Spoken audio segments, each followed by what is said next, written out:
A palavra do Senhor diz: assim como foi nos dias de Noé. A vida corria normalmente, as pessoas não pararam com seus afazeres. Nos dias de hoje, não mudaria em nada, as pessoas estariam festejando, indo para a academia, indo para o trabalho. E o texto diz que até que sobreveio repentina destruição. Então, meus irmãos, aqui em Apocalipse, no capítulo 13, ele é correlato de Daniel, capítulo 7. Sendo que o capítulo 8 de Daniel, ele reafirma o que está no capítulo 7. As revelações feitas por Daniel, a visão que Daniel teve daquele tempo, do tempo que estava por vir e do tempo que ainda virá. Após 70 anos de cativeiro na Babilônia, Deus deu a Daniel a nítida compreensão das coisas que estavam por vir. E é por isto que antes de ler o capítulo 13, eu gostaria que você abrisse em Daniel capítulo 9, a fim de que você compreendesse um pouco daquilo que para muitos é enigmático. As 70 semanas de Daniel, sobre as quais já discorremos aqui, mas apenas como pano de fundo, como suporte para aquilo que vamos falar. Daniel 9:24, a palavra do Senhor diz assim: 70 semanas estão decretadas para o seu povo e sua santa cidade, a fim de acabar com a transgressão, trazer justiça eterna, cumprir a visão e a profecia e ungir o Santíssimo. Daniel está vivendo no século, entre o século V e VI antes de Cristo. E no fim dos 70 anos que Jeremias e Isaías haviam profetizados, que a nação de Israel seria escravizada na Babilônia, no final desse período de 70 anos, Daniel recebe de Deus uma visão falando sobre as 70 semanas. Deus deixou claro para Daniel. O verso 25 diz: saiba e entenda que a partir da promulgação do decreto que manda restaurar e reconstruir Jerusalém, 70 anos, a partir da promulgação do decreto de Artaxerxes, feito para que Neemias voltasse para reconstruir os muros. Saiba e entenda que a partir da promulgação do decreto que manda restaurar e reconstruir Jerusalém, até que o ungido, Jesus Cristo, o príncipe, venha, haverá 7 semanas. Aqui ele faz um desmembramento das 70 semanas.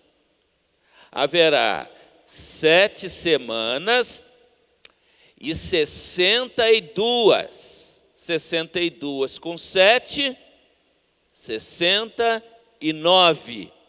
Uma semana fica faltando para as 70.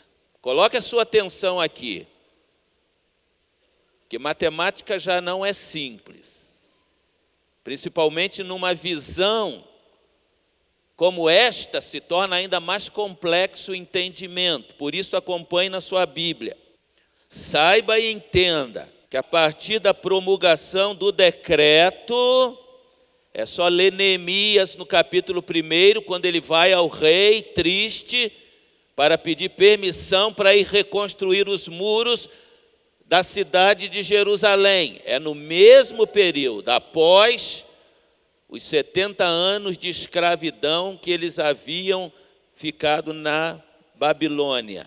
A partir da promulgação do decreto que manda restaurar e reconstruir Jerusalém, até o ungido, o príncipe, venha, haverá 7 semanas e 62 semanas, portanto 69. Ela será reconstruída com ruas, muros, mas em tempos difíceis a cidade seria reconstruída.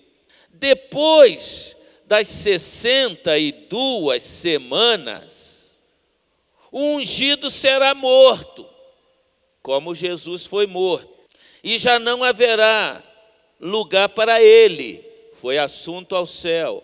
A cidade e o lugar santo serão destruídos pelo povo do governante que virá. Por isto, no ano 70, Jerusalém e o templo foram destruídos. E aqui agora ele se volta para o final dos tempos. O fim virá como uma inundação. Guerras continuarão até o fim. Desolações foram decretadas. É por isso que a natureza geme. É por isso que as doenças surgem. As guerras se avolumam. Já está prescrito. E aí agora o texto fala sobre o anticristo. Com muitos ele fará uma aliança que durará uma semana. A semana que ficou faltando para o final. 70 semanas, 7 mais 62, 69, uma ficou faltando. A semana do anticristo. Numa ala do templo será colocado sacrilégio terrível, até que chegue sobre ele o fim que lhe está decretado. Já está prescrito o fim. E Daniel recebe esta visão, a registra, e é lamentável que muitos de nós a ignorem ainda nos dias de hoje. E talvez até, porque para muitos o melhor é ignorar. Porque eu sei que na cabeça de muitos crentes deve passar a ideia, não gosto muito desses assuntos, é melhor ignorar, não é isso? Mas alguém já disse que o pior cego é o cego que não quer ver. A pior doença é a doença daqueles que não querem ir ao médico, com medo de descobrir se estão doentes. E a pior coisa que pode acontecer na vida de um crente é querer ignorar os sinais. Aí eu vou para Apocalipse 13. Já discorrido. Vi uma besta, uma fera, alguém muito poderoso, que saía do mar, e como já dissemos, mar significa multidões, conforme o capítulo 17 de Apocalipse, que fala com clareza a este respeito, no versículo 15, então o anjo me disse, as águas que você viu, onde está assentada a prostituta, são povos, multidões, nações e línguas. Uma besta que sai do meio de multidões, de povos. E na minha compreensão, diferentemente de alguns ensinamentos televisivos equivocados, este surgimento é do mundo árabe, é o contexto em que essas coisas estão acontecendo. Vi uma besta que saía do meio de multidões, alguém com muito poder. Tinha 10 chifres e 7 cabeças, para alguns uma referência aos principais líderes do mundo hoje. 10 grandes líderes, dentre os 10, 7 que são os principais, e não é à toa que há a união dos 7 países mais poderosos do mundo hoje. Mas para outros, os chifres e as cabeças significam muito poder, alguém com muito poder, muita autoridade. O fato é que em profecias apocalípticas, nada é conclusivo.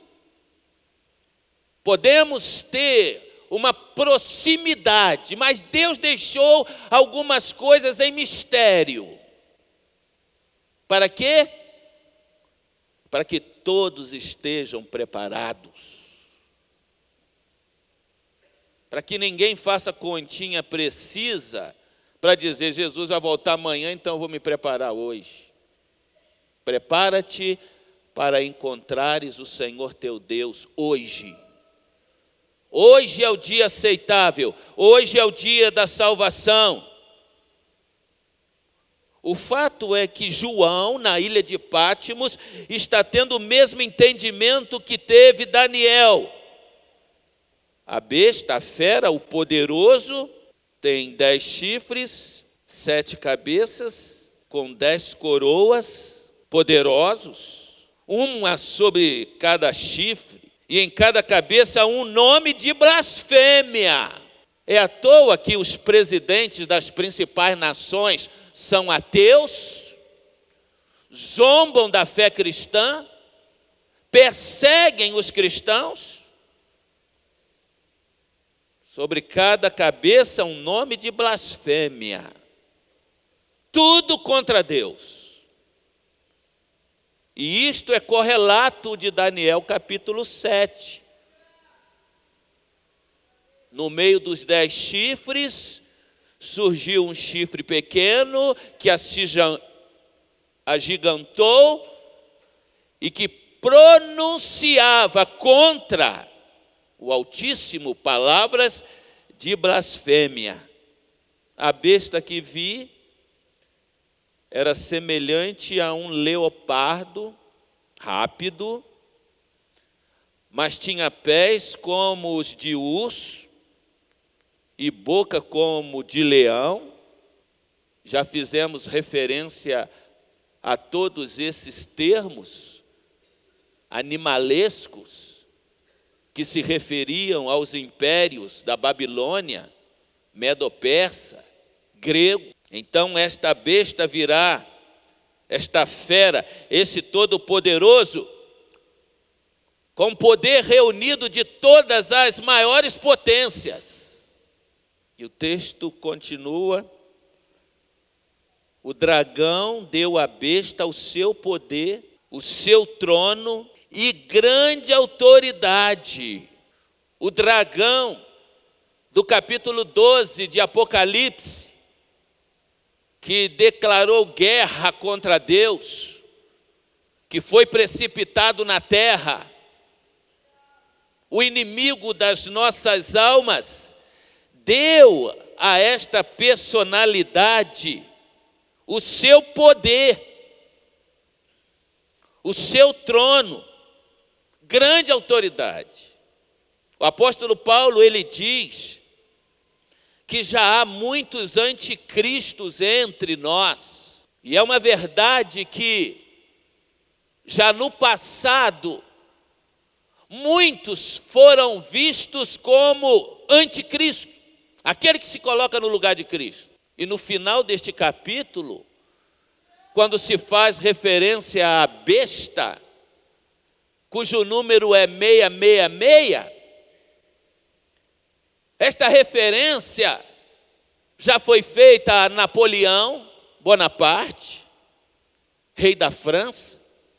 Quem estuda história sabe, um dos mais perversos, e pervertido, que matou, que dizimou milhões.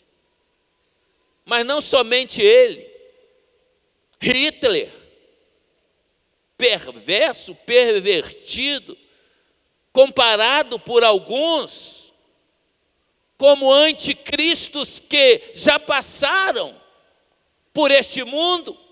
E no primeiro século, Nero, Domiciano,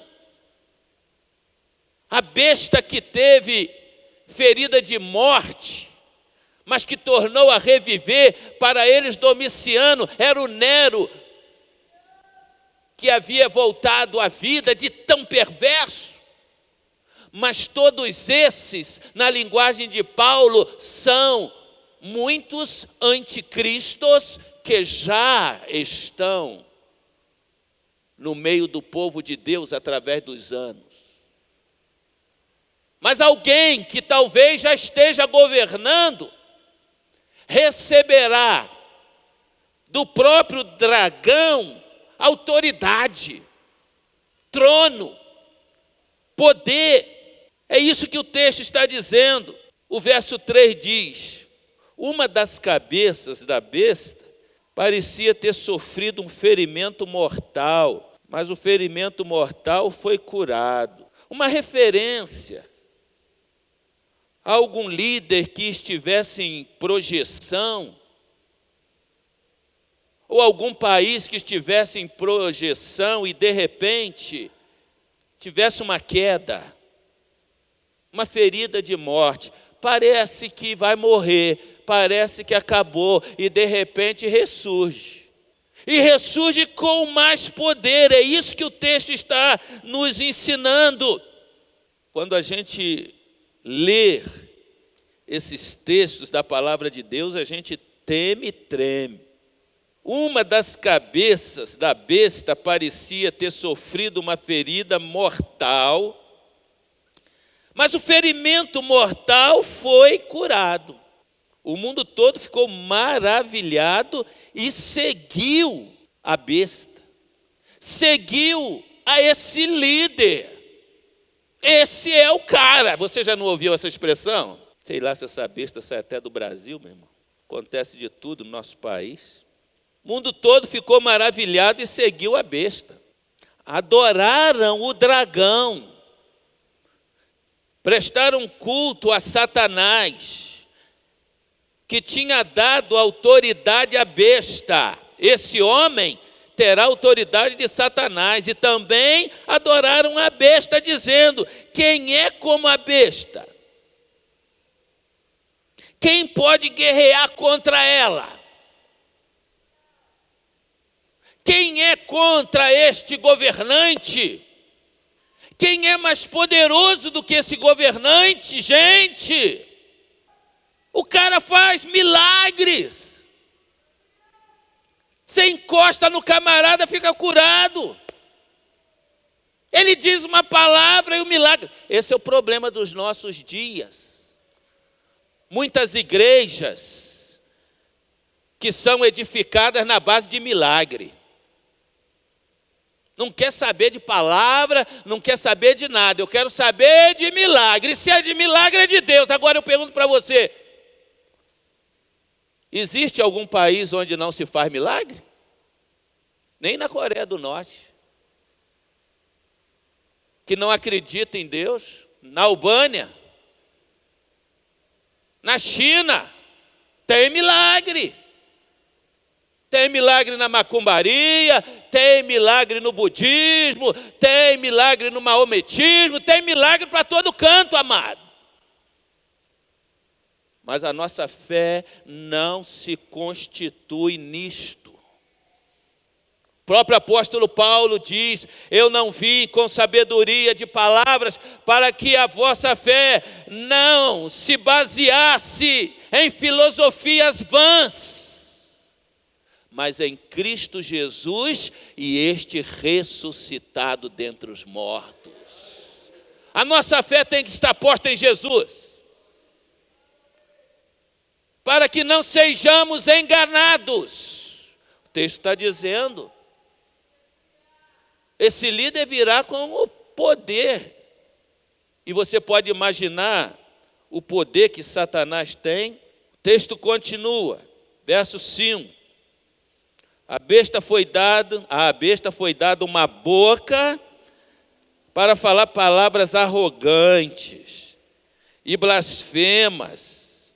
E lhe foi dada autoridade para agir durante 42 meses. Lembram-se de Daniel? 1 tempo, 2 tempos, metade de 1 tempo. Ou seja, 3 anos e meio. 3 anos e meio. Em outras palavras, metade de 7 semanas. Foi dado autoridade para agir por 42 meses. Vai dar exatamente quanto? 3 anos e meio. É por isso que muitas pessoas às vezes não entendem alguns textos bíblicos. Por exemplo, Jesus em Mateus 24 diz: se não fossem abreviados aqueles dias, ninguém se salvaria. Que dias? Os dias da grande tribulação. Esse período será o período da grande tribulação. E aí vem a controvérsia. A igreja passa pela grande tribulação ou não passa pela grande tribulação? Para a maioria dos teólogos, a igreja participa de um período da grande tribulação. Um período. E Jesus vem e recolhe a sua igreja. E implanta o seu reino e destrói a Satanás, que deu à besta, ou a esse líder, o seu poder, a sua autoridade. Essa besta, esse líder, abriu a sua boca, verso 6, para blasfemar contra Deus e amaldiçoar o seu nome e o seu tabernáculo, os que habitam nos céus. Passou a blasfemar contra tudo que se diz respeito a Deus. Foi-lhe dado poder para guerrear contra os santos e vencê-los. Contra os filhos de Deus que estarão passando por esse período de tribulação. Foi-lhe dada autoridade sobre toda tribo, povos, línguas e nações. É algo mundial.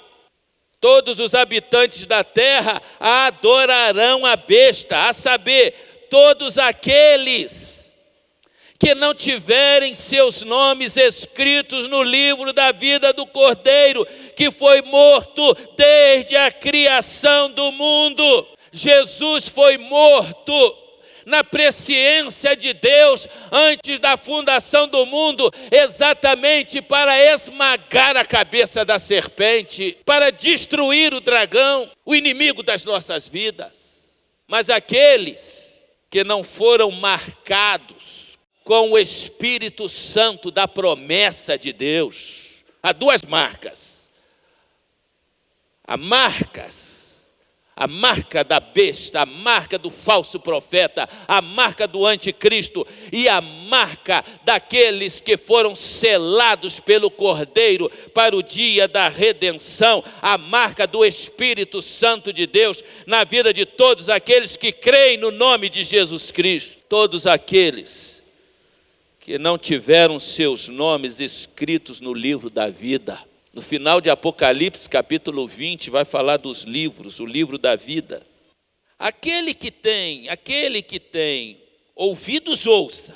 Se alguém há de ir para o cativeiro irá. Se alguém há de ser morto à espada haverá de ser. Aqui estão a perseverança e a fidelidade dos santos. É evidente que está falando sobre o período da grande tribulação.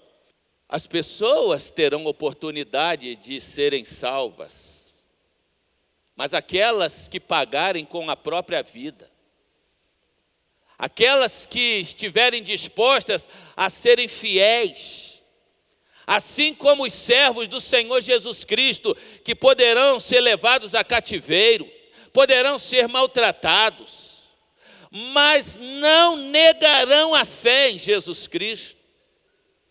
Meus amados irmãos, tudo no mundo está convergindo para que tudo isto aqui se cumpra. Nós olhamos para a direita, olhamos para a esquerda, nós só vemos males, os males aumentando cada vez mais. A partir do versículo 11, nós vamos ver uma segunda besta. Mas vamos deixar essa segunda besta para o próximo domingo.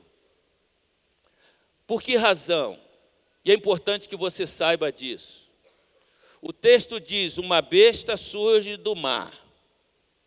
E para mim, como disse, do mundo árabe. Muitos comentaristas já falaram de Bin Laden, de tantos outros, como prenúncio do surgimento do anticristo.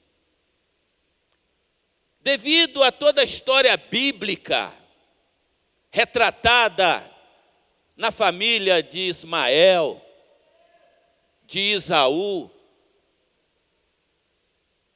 mas haverá agora a junção de dois poderes, porque fala do poder político, mas do poder religioso também.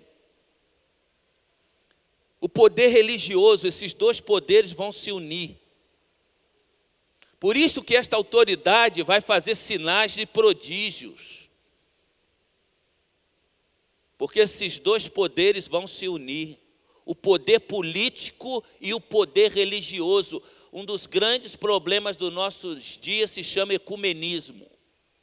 Muitos líderes religiosos estão andando de braços dados com religiões que perseguiram os cristãos, que colocaram Jesus na cruz.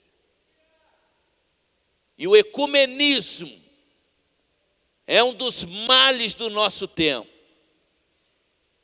E como nós veremos no próximo domingo, muitos falsos profetas, seja em nossa nação ou em muitas nações do mundo, que estão fazendo da religião uma empresa, um negócio particular, e que não estão nem aí para o que diz a palavra de Deus. Eu quero concluir dizendo para você que foi por isso que Jesus Cristo veio ao mundo, deu a sua vida, o próprio Deus se fez carne, deu a sua vida na cruz do Calvário, ressurgiu dentre os mortos para te livrar de toda esta maldição que já está decretada e que virá sobre o mundo, mas por causa de Jesus Cristo, o teu nome foi escrito no livro da vida do Cordeiro.